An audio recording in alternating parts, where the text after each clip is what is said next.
everyone, and welcome to New Consciousness Review.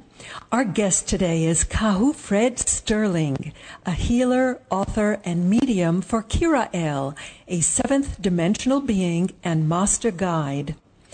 After a childhood of great poverty and hardship, including life in an orphanage and 6 stepfathers, Kahu Fred served as a combat medic in Vietnam and went on to achieve considerable success as a businessman. He gave that up to follow a spiritual calling in which he claimed his Native American ancestry and shamanistic gifts, awakened as a medium, and founded the Honolulu Church of Light. He pioneered signature cell healing, a modality which is both the title and the subject of his latest book, Signature Cell Healing: Awakening the Chromosomes of Youth and Vitality. Welcome, Kahu Fred. Well, welcome to you. Thank you so much for this opportunity. It's my pleasure. Now, Kahu is a title. Is it like from the word kahuna? It actually is. It's the Hawaiian word for spiritual leader. Aha. Which was bestowed to me by a group, I believe Hawaiian warriors came to a seminar. I was not involved in the seminar, and they just came to tell me what they wanted to tell me, and they bestowed that title to me, and I've loved it ever since. Very good. Very good. Now, you served as a combat medic in the Vietnam War. Have you always wanted to be a healer? No. I didn't want to go. I didn't want to go to the war either. But this whole process was the infinite wisdom of the U.S. Army, because I was drafted during the Vietnam conflict, and they saw that I was working at Denver State Prison for the criminally insane, and they decided to make me a medic, which is their infinite wisdom. Yes, Army intelligence. That's right. Now, right after that, I got out of the Army, and I couldn't find a job, so I got a job driving an ambulance as an attendant in an ambulance. So I guess maybe it was, right? Now, you became a businessman, and quite a successful one, didn't you? I did, absolutely. And without going into great details, it was the automobile business, and I say I was just a car salesman, but I wasn't just a car salesman. I didn't have a lot of formal education. I had enough to high school and so on and so forth. But I was challenged by someone to saying that I could not make much of a salesman. So I said, well, I'll try it anyway. And over 20 years, I became a general manager, and that's the apex in the automobile industry, a general manager. Mm-hmm. I had a quite illustrious career because I had 2 cars, one for myself, one for my wife, country clubs, 6-digit incomes, all the trappings of a very prosperous young man. Well, what made you turn your back on that? Well, it's spelled K-I-R-A-E-L, Carol. That was really started the whole journey right there, because in 1988, I was introduced to him, which is a story in itself. But see, you've heard of people like the Sleeping Prophet, Edgar Casey, Edgar Casey, and others. Well, basically, I'm the only one I'm the only one I know of. I'm sure there's many, many out there. But I'm the only one I really know of that goes into this trance state when he brings his guide in. And that means I go to sleep, basically. Mm-hmm. And it's unique, at least to me it is. But anyway, I was a general manager at an Acura Point in Sacramento, California. And doing, as I said, quite well. And Master Kiro came in and he said, we got to do something to do. And it led to a lot of conflicts and so on and so forth. Anyway, I literally walked out of that job one day and said, okay, I quit. I'm not going to be here any longer. And they said, you're the general manager, you can't quit. And I said, I can, because I'm going to do it. And came back to Honolulu, and there I was, channeling Master Kiro.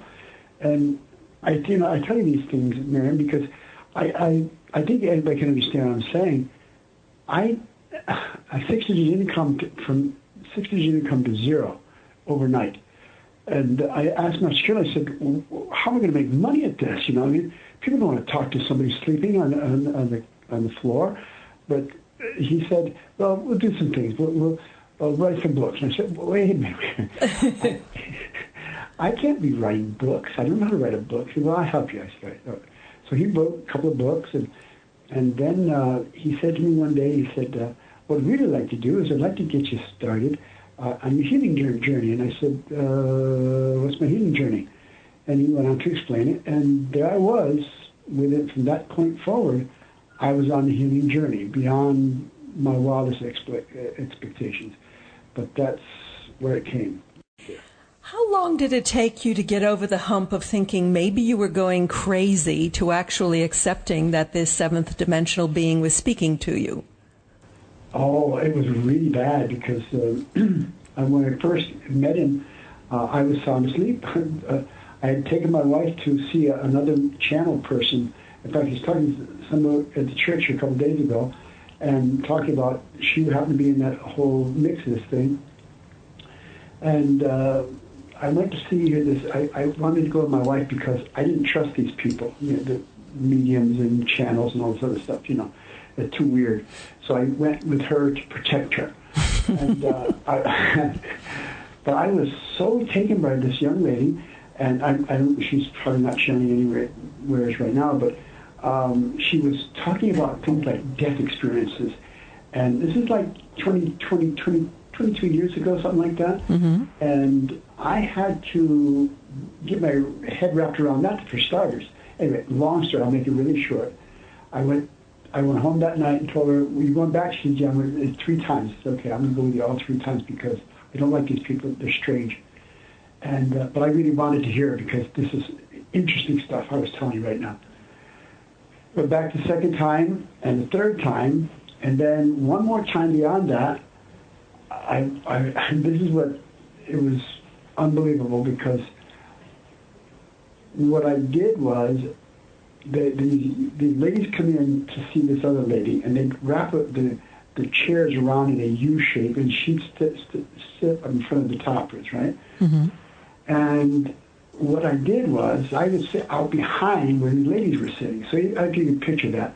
But there was, and what I did was, and it was relatively boring that night, and I just fell asleep, basically fell asleep. And when I woke up, the U shape that were facing this medium was facing me. And luckily, my wife had a tape recorder, and that was my first thoughts of being a medium, my first experience of being a medium. Mm-hmm. And I'll tell you this, you asked me, did I think I was losing my mind? Yes, I did. I freaked out completely because it was, he spoke with a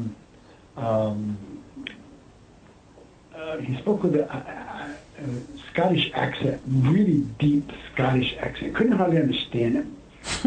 And yeah, so I didn't do it for like months after that. I didn't want to try it, you know, but then they kept after me, and I did a couple of private sessions with people, and they were so thankful and so giving, and I didn't charge anything, you know. I was embarrassed by the whole thing, right? Mm-hmm.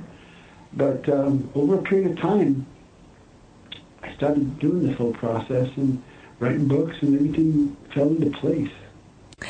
Yes, I noticed the Scottish brogue coming through the transcriptions in your book. You begin your book with a description of a stroke that you had. And it's interesting. I know at least 4 other channels who have had strokes. I'm wondering if it could be a function of the energies that you're running through you. Do you have any insight on that? I've been asked that question a number of times, and I've always said, I don't think so because I don't want to put any energy in that thing. Mm-hmm. I had a massive stroke. I mean, down and out. That was really gone.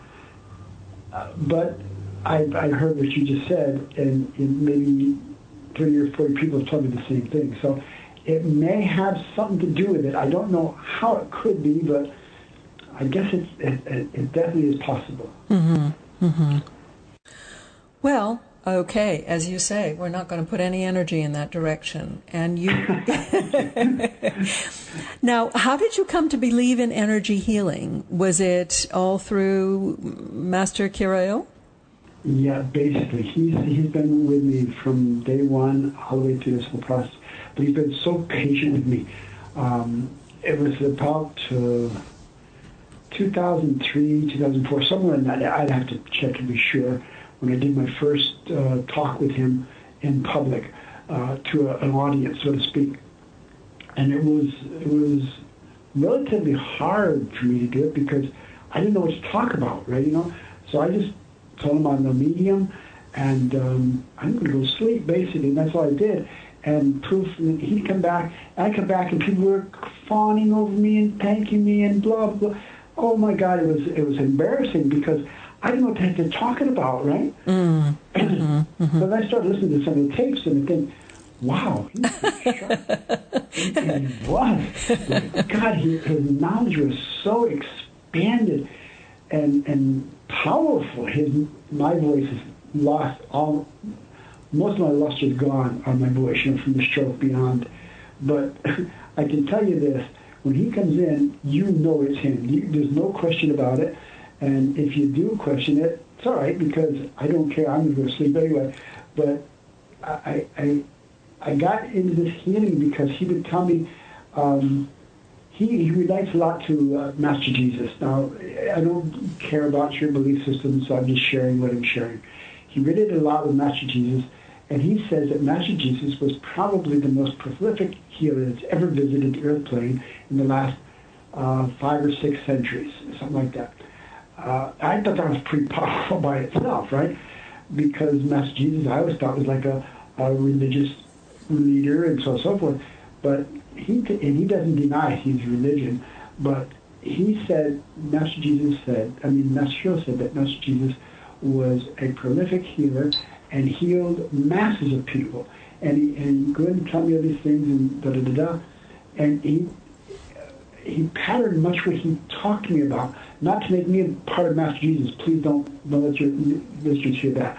But it was patterned, much of my healing is patterned a lot of things that Master Jesus did, And if you read the book, or if you had an opportunity to look at the book, this young lady came in to me, Beretania Street here in Honolulu. I'd only been open for a matter of months, basically, and I'm not making myself rich by any stretch of imagination, and I still haven't, But this lady came to me and she said, Kahu, and she was coughing, really a hard cough.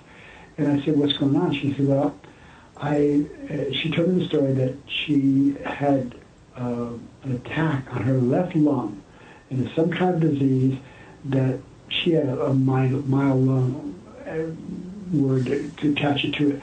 But it was really about this fungus got a hold of her lung and started to eat her lung. And what they did is they cut her bottom half of her left lung off. And they said, well, that's the best we can do because it can't be cured. And 2 or 3 years later, and she started getting the cough. She knew, because she just knew it. Mm-hmm. So she finally got the courage to go see the doctor, and they told her. And they told her like this, there's nothing we can do for this. You can't cut off another half a lung. You can't do it. And it's in your right lung now. So basically what you got to do is get your stuff ready and get your kids aware of what you're going to do. And because you, about 4 to 6 months, you're going to be dead. You're going to die. And that was about 3 months into this whole process.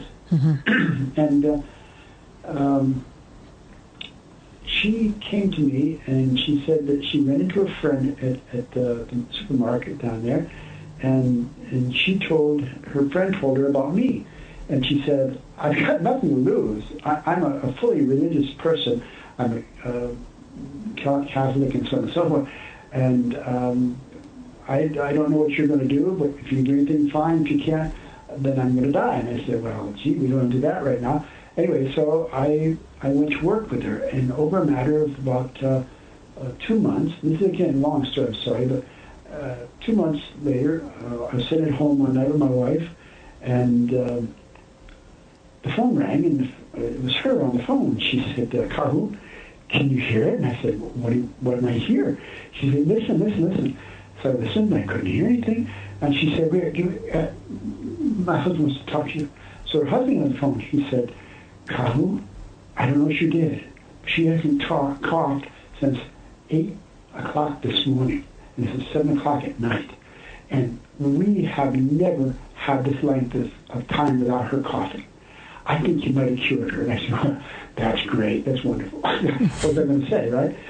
So, and she came back in the next week, and she said, I don't want to go see the doctor. I said, you got to go see the doctor. Because Master Kyo told me from day one, you don't ever interfere with the doctor world. You don't try to be the doctor. Just heal. And that's all you do.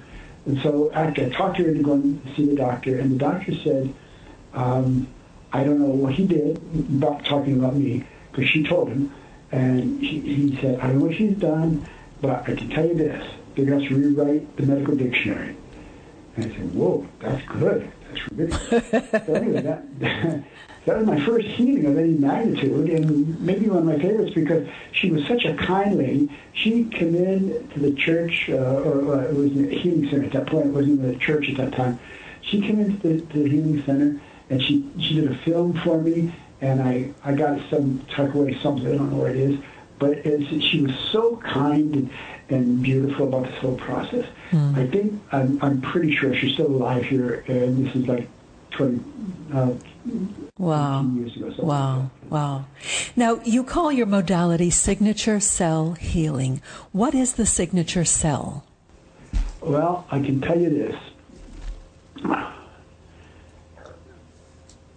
I'm going to give a little story, a little tiny story, hopefully tiny. But when you and your parents came together to make you, Miriam, if you sperm from your daddy and your egg from your mommy, when you get into there, and I'm not trying to profess anything, that's the way I understand it. Master Kyo explained it to me. When your daddy and your mommy came together and this sperm got into the egg, that was your DNA from your mommy and daddy's portion of this whole process, right? But at some point, the God creator, the creator force, God, whatever you want to call it, comes into this whole process, and you're interjected right into this thing right now, and that is the signature cell, basically. It's what I call, Master Kyo called the signature cell, but it's just a cell, another cell, and it winds up in the pineal gland, and the pineal gland's up underneath your brain, tucked in under the biggest bone in your body, and so on and so forth. But it's right there at that point. That's where your life began. And I don't want your listeners they might be hanging up on you right now because people they don't like to hear stuff that they don't understand, or they've got their own belief systems and so on and so forth. And I can totally agree with them. But that's the signature cell right there. Now, you say that the signature cell actually is kind of connected to our DNA and our life blueprint. How does that work? Well, that's the blueprint. When your mommy and daddy came together, the sperm and the egg, you had to get in here. You had to get into this whole process. So you came into this one magical moment of time and space when the creator, Jesus, tough one, but I just tell you like it is. The way I believe it is when you've got the sperm and the egg comes together, a life formed, and then you got to have your own blueprint. You've got to have your own blueprint right there. Now, I can tell you this: if you ever attend one of my classes, I go into depths on these things because the blueprint is the most important part of our whole journey. It is so profound and so filled with energy. Like I say, let's say you're going to be 50, 40, or 36 years old. I don't know how old you are. I really don't know. But let's say you're 35 years old, and you've got enough DNA in your body, and it's wrapped up so much powerful into the blueprint. You've got enough blueprint to last 250 years. You know you're going to last maybe like the maximum 100, 110, something like that. But let's say you're 45, 50 years old, and you've got another 150 years left of blueprint, and how can that be? Well, it can be done that because the God Creator knows what our capabilities are. And that's right there. That's one of the keys to our whole thing right now. And once you get to this thing, the blueprint is so empowering. Now, let me back up a little bit, because when you come in, you're going to be the biggest football player in the world. You come into this God Creator's light comes in here, and you come in, and you have all the plans, and you come down through, and your mommy and daddy have done the journey, and you're plugged in, and you're going great. You got fingers coming up now, and you got a little skull coming up, and then you look down, and you think, uh-oh, something's wrong here. I'm not even going to be a girl. I'm not even going to be a guy. I'm going to be a girl. Bummer. Well, it's not a bummer, because you got to change your blueprint. So your blueprint's right there, and you change it up right now. And, geez, I'm going way off on the edge, ain't I? Well, that's what you refer to as the Trinity formation of human life. So you've got the resources that you take from your mother and father, but then you come in with your own plan. So it's the three elements coming together that actually set the stage for what you can do in life. I understand. Absolutely. And you don't ever know what you're going to do. Mm-hmm. I wanted to be a cowboy when I was a little kid. I wanted to be a cowboy. And then I found out at my young age that I was Native American. And I said, I was an Indian. Oh, you were on the wrong side. That's right. And I went to all my friends, all my cowboy friends, and I said, I'm an Indian. They said, oh, that's great. Tie me to a tree. They tied me to a tree. And that was the end of my whole journey right there, because I couldn't play cowboys with them anymore. So I locked that away for many, many years. I didn't tell anybody I was Native American, not even close to, because I didn't want to get tied up to the tree. Oh, my goodness. Well, Kahu Fred, we're just going to have to take a short break for a word from our sponsor, and then we'll be right back.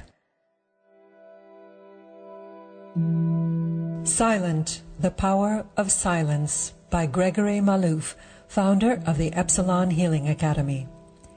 Gregory reveals the secrets to real-life success through his engrossing stories, spiritual insights, and relevant examples from his own personal journey, as well as the experiences of those around him.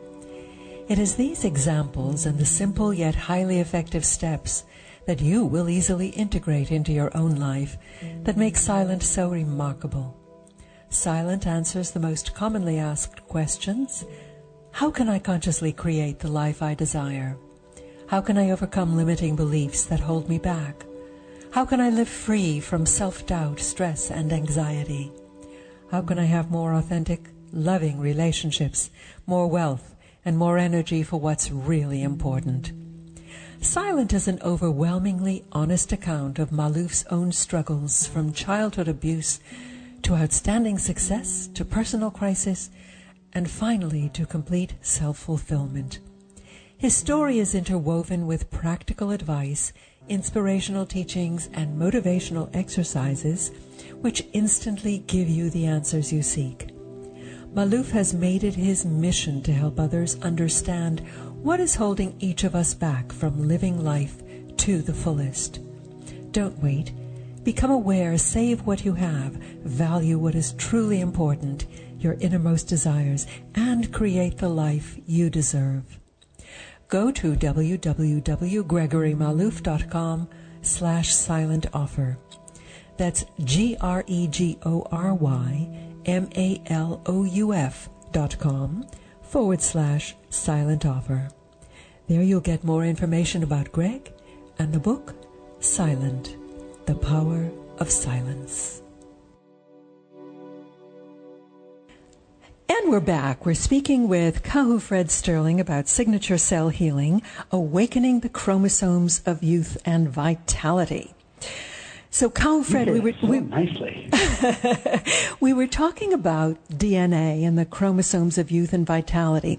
You know, it's interesting. In an interview I had a few months back, they talked about the DNA as being like tubes filled with photons, filled with light.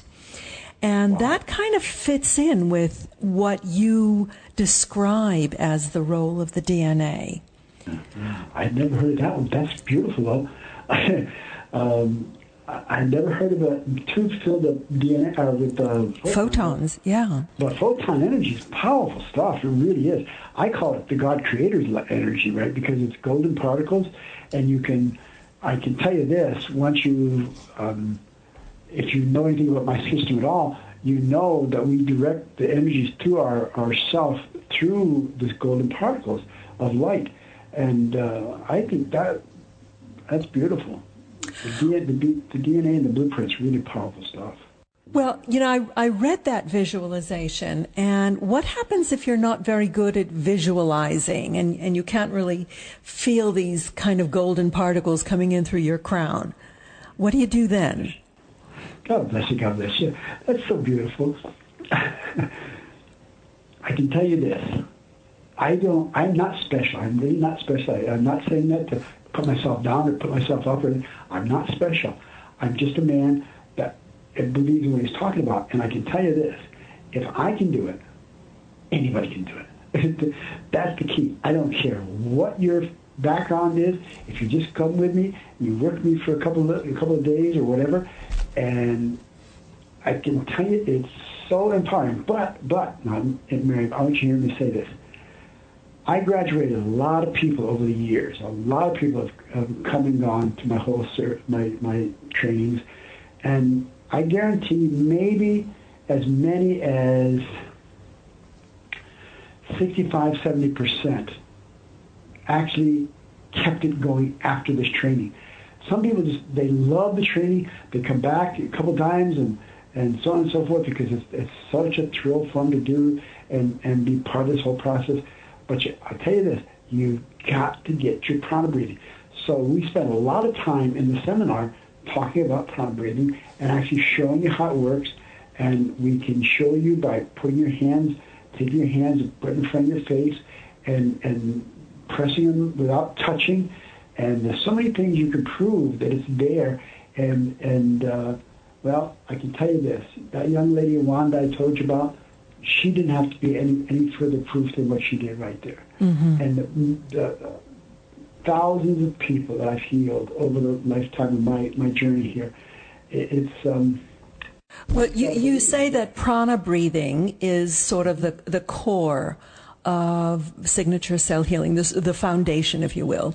Can you describe for our listeners how you do that? Oh, yeah, I think I can. Let me try it. And I don't want to make it, I don't want to put anybody to sleep, but if they could close their eyes for just a moment, you can close yours if you want to, and I want you to take a nice deep breath.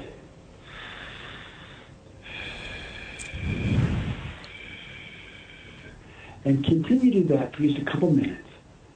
And the deep breath is when you take it all the way in, and you feel it max out your lungs, and then you blow out very slowly. You take it in through your nose and blow it out through your lips, right? Mm-hmm.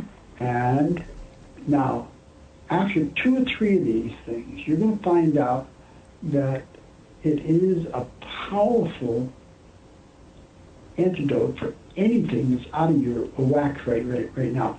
Whether it's your mental world, your physical, your spiritual, your emotional, doesn't matter. You can get this breath coming in, and then now, when you get this breath coming in, imagine over top of your head golden particles, a span of golden particles, and bring it down to your crown chakra, and take it down to your brain, into your pineal gland. Which is right at the center of the brain, yeah? Right. Bring it down into your carotid arteries and bring it into your chest. Now, if you did this, and you did it as fully as you could, and then you exhale it out into your emotional body. Now, this is where it gets interesting, because your physical body is your mainstay over here on this airplane, right? That your whole thing is in your physical brain. But understand this thing, without the air, without the oxygen, without the photon energy, you don't last very long over here, right? So you get it in, and you bring it in, and I can tell you this, your brain neurons, you've also got to know that you've got heart neurons. Now, I've been saying this for 10 years. It's only been with the last 5 years they've even admitted it.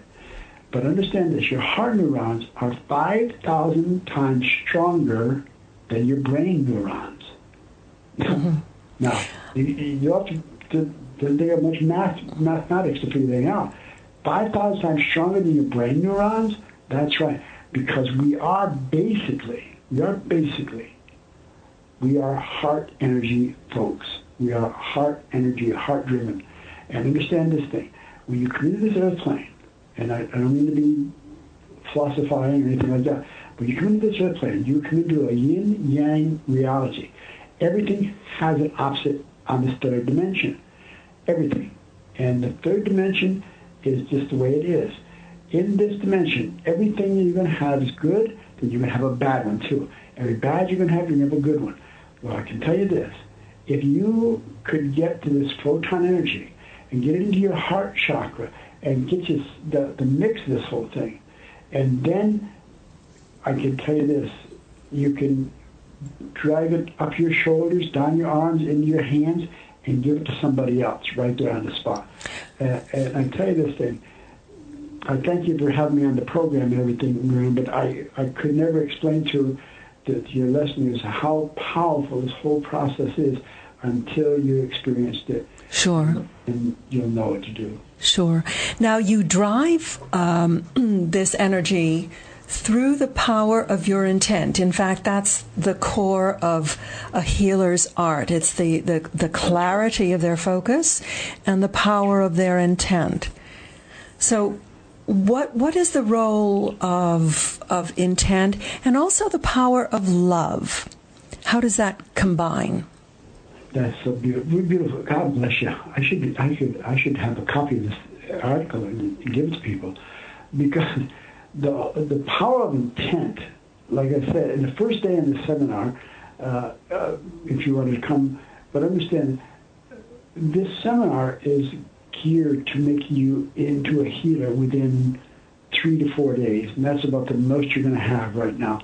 But what I'm telling you right now is you have to use this guide to this whole process to actually bring the breath into your body and then get it down in your shoulder, up your shoulder, and down into your hands, and see your hands get a little pinkish, and that's all right because this happens normally. But then with your guide, everything's got to be in your mind right now. So remember this. Four things we've got. We've got a physical, emotional, a mental, and a spiritual body, right? Mm-hmm. Now, most people accept that fairly light, but understand this. You've got the physical, emotional, and the mental body's got two mental planes. You got your brain right inside your head right here, but you also know you got a higher self right outside your head. But understand this thing. This is where it gets really powerful, because when you understand that your brain outside of this brain inside your head here, you get the power self, the higher self, whatever you want to call it, the unseen self, and all the other things go along with it. But understand this, that's where you really find your center of this whole process. Now, as I said, you get the physical, and the emotional body is your love body, basically. And remember I told you when at the beginning of this interview, I told you that Master Kyo related a lot of his words to relating to Master Jesus. Well, Master Jesus, you see a picture of him. Now, you know there's no pictures, but all the artist renderings show a energy around him. And people call it the auric field or whatever. I call it your emotional body, basically. And he had this, the people that worked with him and the ladies that worked with him, they all had auric fields around them. Well, how did that happen? Why did that happen? Because the people who had to paint them had to paint it as they saw it. Mm-hmm. And what they saw was the emotional body reflecting out of the physical body. And understand this, your question me, not question, but your question of what I was asking is that how do you guide it, how do you direct it? Well, I can tell you this, it takes a a certain element of belief and security. And I can tell you, there's people standing right in my office right now that have worked here for years. They're looking at me like, oh, you're going way out there, Kahu. Well, maybe I am a little bit, but understand this. These ladies that look at me right now, they know what I'm talking about because they do this every day of the week here at the Honolulu Church of Light. I don't spend that much time over here. I'm on the road, but understand that they know what they're doing, and that's the journey right now. Mm-hmm, mm-hmm. Now, Master Kira El says that we have 7 chakras, but as we move into the 4th dimension, there's going to be a shift, both in the location of the chakras and the purpose of the chakras. What is the nature of that shift, and any idea when it will be happening? Well, I can tell you this, the shift, I've been saying this for like 10, 12 years, something like that, 14 years, whatever. I can tell you, the shift is already on top of us right now. Now, if you've heard of people like Lee Carroll or Steve Roth or any of these other people, but these people are already been saying it for some time, and I've been too. The great shift is already on top of us. It had nothing to do with the Mayan calendar or anything else, because that was just the time and frames, But I can tell you this, the shift is the most powerful aspect. Now, I can tell you, without going, I don't scare anybody, but all you do is look around the world right now, right here in America. You can I think we're at, I heard something, our government's out of business, something like right now, mm-hmm. and that's a horrible thing, but that's the politics of this country here right now. And I don't care what your politics are, but you have to look at the world. People are literally cannot understand what's going wrong with their journey right now. And I can understand it because my journey is folded up a couple of times. But when I talk about the shift and the consciousness of all this stuff is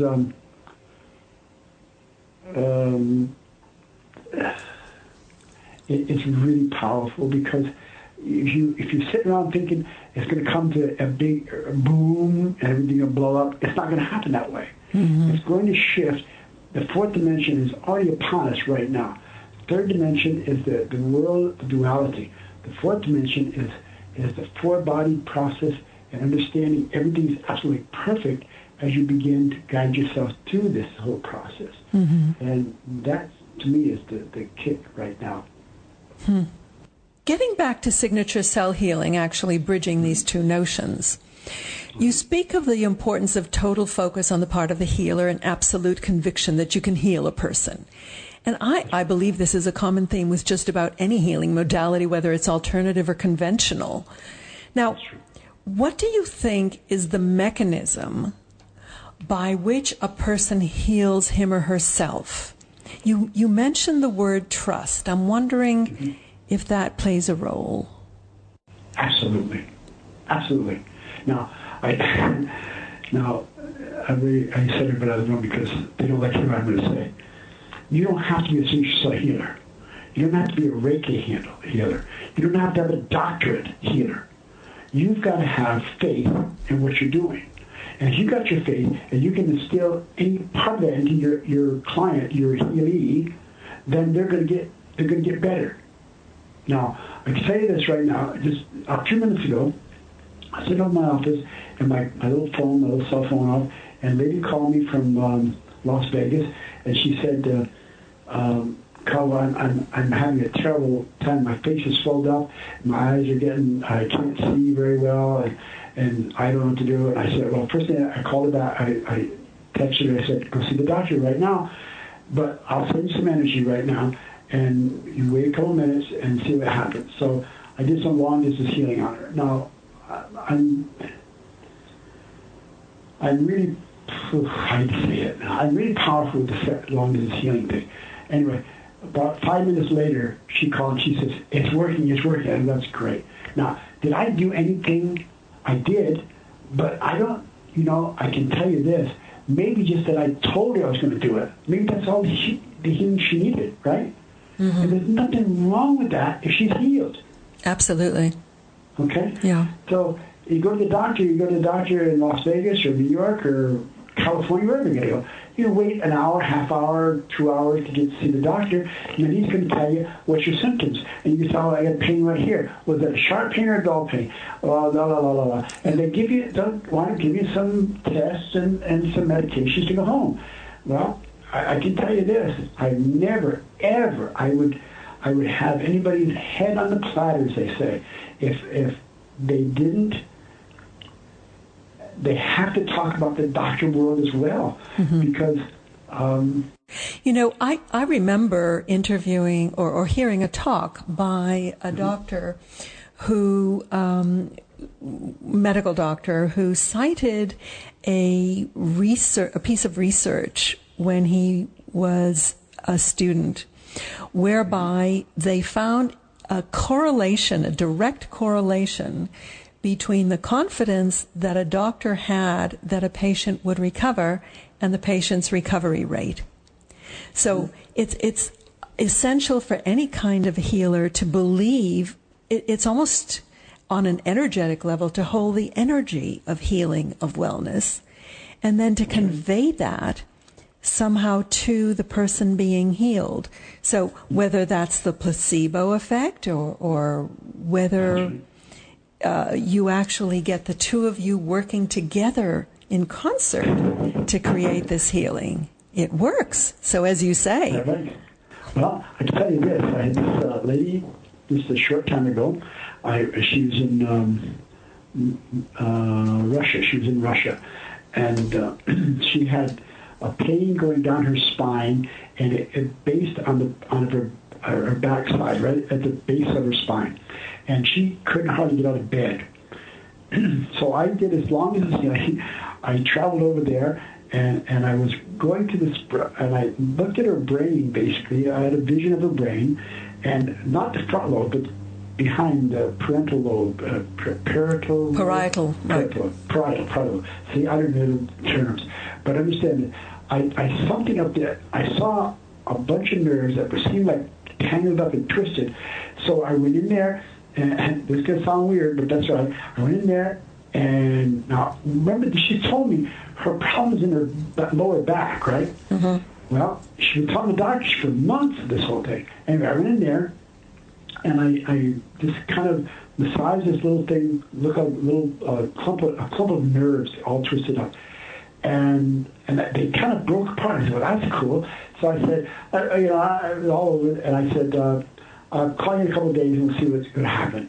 Anyway, day and a half later, she called me. She said, Kahu, my back is absolutely healed. I said, what do you mean healed? She said, I haven't had any pain since you did that thing, the clumpy nose, is what you said. I said, clumpy nose, not clumpy nose. Thank you. Anyway, so you're right. You're absolutely right. But there's so more, if you understand the body, just understand the body. You don't have to be a physical doctor to do it. But the doctors, they knew her pain was, and they did everything. They took on the MRIs and the scans and everything out of her lower back and the upper back, and didn't even go into her head, but in her head, I found it. So miracles, yes, it is. Miracles, and maybe I'm just the luckiest guy in the world. I don't know. But I can tell you this. She doesn't need to hear it. She doesn't need to hear it. She's happy with me right now. Quite right, too. You know, what healers do, you mentioned that people often come to healers when medical science has more or less given up on them. Mm-hmm. And what healers do is give people back hope that they can heal. Instead of focusing on the disease, on the dysfunction, you're focusing on hope, on cure. That's fantastic. What's the role of prayer in healing? Prayer, oh my God, it's such a beautiful thing. Now, quick story. And school, had the thing called religious classes. I lived in a small town in New York, and on Wednesday afternoon, the bell would ring at 2 o'clock, and we'd be excused from school to go to our religious when, and the whole school got to the corner, and they all went right. And me and two other friends went left, because I was a Methodist. And it was a Catholic town, Italian Catholic town. Beautiful, but it was Catholic to the wall. Anyway, the whole understanding is this, that prayer is, to me, it's not a religious act. It's a commitment to what you want to get in your life. And prayer the only thing it will do for you is get you to commit to your prayers. So if you're doing Now Lay Me Down to Sleep or Our Father Who Art in Heaven, there probably is not going to be much to it. But if you actually pray into this journey and you say, I want to pray, I'm praying that I'm getting my health back, or, we can heal money, we can heal relationships, we can heal physical problems, anything. But understand this, if you're going to pray with me, and you're going to pray with me, and I'm going to pray with you, then that's what we're going to pray about. We don't care about Our Father who art in heaven. It's a good prayer. It's a beautiful prayer for emergencies. But the prayer is your commitment to your own health, wealth, and well-being. And that's the truth. And I tell you, it's the most important part of this whole process, because prayer, absolutely, without doubt, is one of the most powerful healing elixirs in the entire world. Oh, I said it, elixirs. Absolutely. Oh, see, it's easy for you because I had a stroke, 2006, and I couldn't even speak after the stroke. I couldn't even. Well, I'm really so impressed with how articulate you are. It's wonderful. Oh, thank you. Oh my God bless you. Thank you. That's a nice thing you said to me. Now tell me, where can people go for more information about signature cell healing other than your book? Yeah, well, I can tell you this. I'm a little teeny bitty commercial because I'm so proud of this. I have just got with my people last week, and I think we've done the miracles, right? Because right now, if you wanted to take a signature cell healing class, it would be about, I'd say roughly about $900 for both levels, first and second degree. And that's a lot of money. I don't care how you cut it. Right now, I got it down to, for $495, you get level 1 and 2, and you get to bring a friend. So it's like $250 a piece. I am so proud of this. I am so proud of this. From $900 to $250 is beyond my dreams, okay? And you get to be in Hawaii. So That's right, yeah. What's the website that people can find out about it? Okay, you go to signaturecellhealing.com or to Kirill.com, either one. You can do it. Okay, so that's signaturecellhealing.com or right. Kirael, Kirael.com. That's it. .com.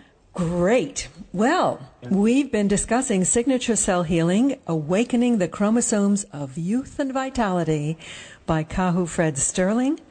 Kahu, thank you so much for being with us today. God bless you for what you're working. I'm so proud of you, and your being kind to me is an extra special journey. Thank you so much.